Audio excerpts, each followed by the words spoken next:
The clock is ticking closer to the Thursday deadline after weekend negotiations failed to produce a compromise.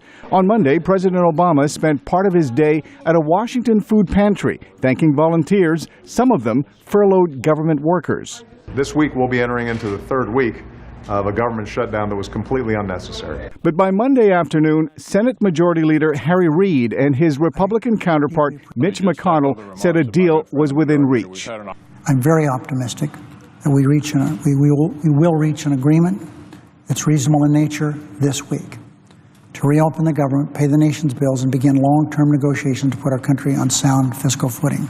We've had an opportunity over the last couple of days to have some very constructive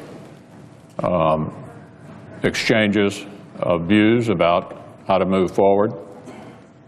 Those discussions continue, and I share his optimism that we're going to get a result that will be acceptable to both sides.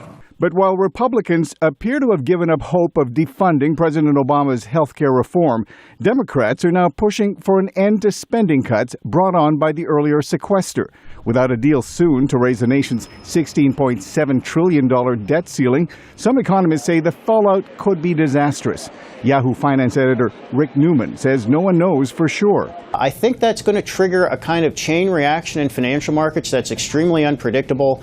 Nobody knows what will happen if you suddenly have to call into question the viability of Treasury securities. Yale professor Robert Shiller, one of 3 Americans awarded the Nobel Prize for Economics, acknowledged the debt and shutdown are more political than economic, but he said a breakthrough is possible.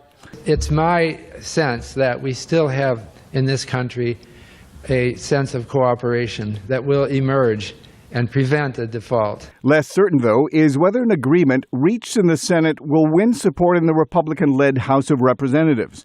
Treasury Secretary Jack Lew says unless a U.S. debt ceiling is raised, the government will be left with a limited revenue stream and only about $30 billion on hand. That means it would quickly run out of cash for major pension or health care payments, and it would have difficulty paying out government bonds when they mature.